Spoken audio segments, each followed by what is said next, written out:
So this week I performed one of my favorite mitzvahs. I got a flu shot.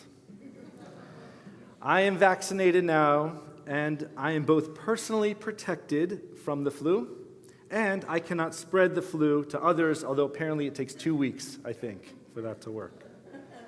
You may recall that in 1938, Jonas Salk and Thomas Francis, they developed the first vaccine against flu viruses. And the flu vaccine, back in the day, it helped protect U.S. military forces against the flu during World War II. Then Dr. Salk used this experience with influenza vaccine to develop an effective polio vaccine in 1952.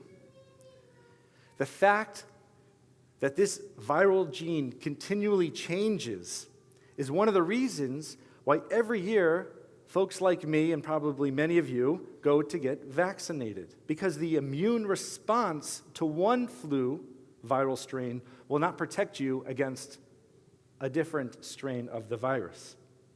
But it's almost magical, this life-saving effect of empowering our immune response to viruses do you know that today's immunization business is a whopping $1.6 billion industry. And the reason behind the success of this industry is that resilience is more important than strength. I'll say it again. Resilience is more important than strength. I'm going to say it one more time. Resilience is more important than strength. Instead of using strength tactics for attacking the virus, scientists prefer the strategy of making us more resilient. Trying to control your situation with overpowering strength is a losing strategy when compared to developing resilience. You could say that resilience is a reservoir of inner strength, of defining and empowering the self. Just like with the flu shot, resilience is a more efficient and more effective way of encountering everything life throws at you.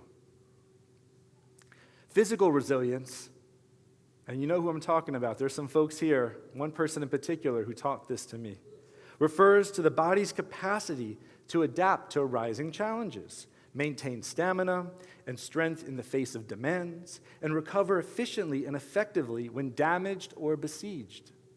Physical resilience means that when a person eats right and does lots of exercise, so when they trip and fall or have a medical procedure, he or she will be able to bounce back with minimal damage.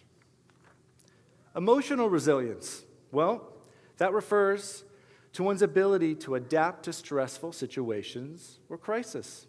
Resilient people are able to roll with the punches and adapt to adversity without lasting difficulties. Less resilient people have a harder time with stress and life changes, both major and minor. Okay, so what is spiritual resilience, you might ask? Well, this is certainly more than wishful thinking. As a pastor friend of mine taught me, wishful thinking is really just denying the facts. So what's faith? Faith is having hope and trust despite the facts. You see, spiritual resilience is not dependent on outside forces or circumstances. It is rooted in yourself, in your soul, in your beliefs, in your virtues, in your rootedness in the divine, your connection to God. This rootedness that is not readily seen, that's what keeps us alive. It's what keeps us going. It allows us to weather any storm. And this is the essence of spiritual resilience. I'm humbled teaching you this because many of you live this. I believe that the tshuva process, which we normally define as repentance, this tshuva process of reflection and repentance that we're engaged in now as we approach Yom Kippur just a few days away, is all about acquiring spiritual resilience. As it says in Proverbs, Ki sheva yipol tzadik v'kam. 7 times the righteous will fall, but they will keep on getting back up. Spiritual resilience is the ability to sustain an individual's sense of self and purpose through a set of beliefs, principles, and values. And it's these values and ideas that prevent us from losing hope, prevent us from giving up, preventing us from becoming our best selves.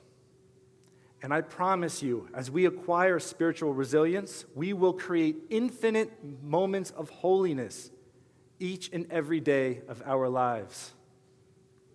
While we can do tshuva anytime, it is this Sabbath, this Shabbat, between Rosh Hashanah and Yom Kippur that reserves the special title of Shabbat Shuvah. The exact word teshuvah doesn't appear in the title because we get this title from our haftarah. The word is shuva, and you'll see it in a moment, which is shuva is the verb form of teshuvah, repentance. Here we see in the haftarah from the prophet Hosea, Shuva Yisrael ad Adonai Elohecha, return, O Israel, to the Lord your God, for you have fallen.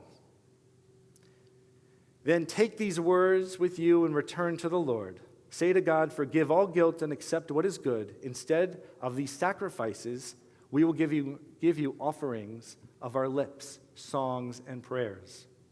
God replies, okay, deal, done. Sounds good. I will hear their affliction. Generously will I take them back. Did you hear that? Generously will I take them back in love, for my anger has turned away from them. From the prophet Hosea, we learn three elements of spiritual resilience. One, that the cord tethering us to God, it's elastic. Even when we feel far away or distant, we are not cut off. We are not cut off. The cord will not break, and we are still connected to God because God wishes to be connected to each and every one of us. Second, that we can connect to God with words of Torah, words of wisdom. For Jews, Torah study is more than an intellectual exercise.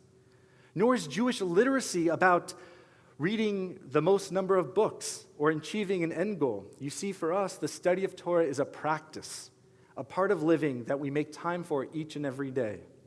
When we engage in words of Torah, we believe that our Torah is the tree of life. Our source of spiritual resilience. It's right here. It's right here. And that's what keeps us young at heart, wise beyond our years, and as capable as any superhero you can imagine.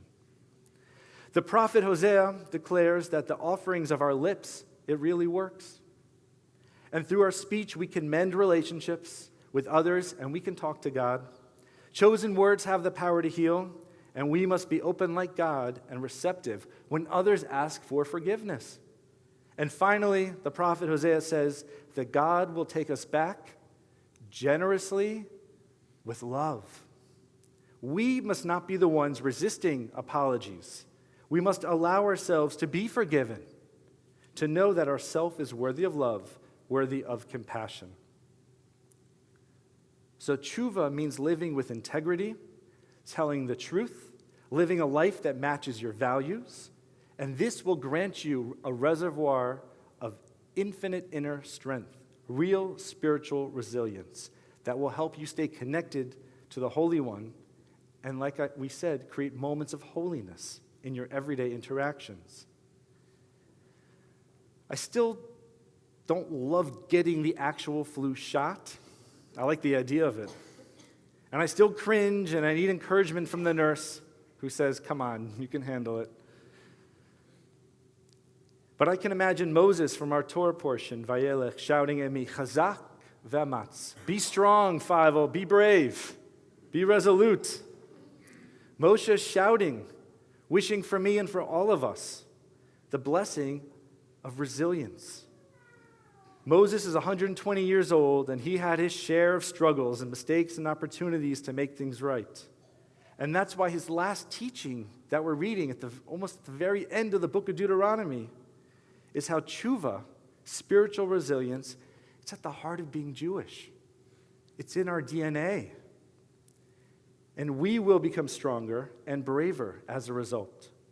When we really trust our God, when we use these high holidays to infuse us with a spirit that injects us with spiritual resilience, we know that the tshuva we do now will carry us, will protect us, and empower us to make this year, 5780, truly a sweet new year, a year full of life, love, and peace. Shana Tova and Shabbat Shalom.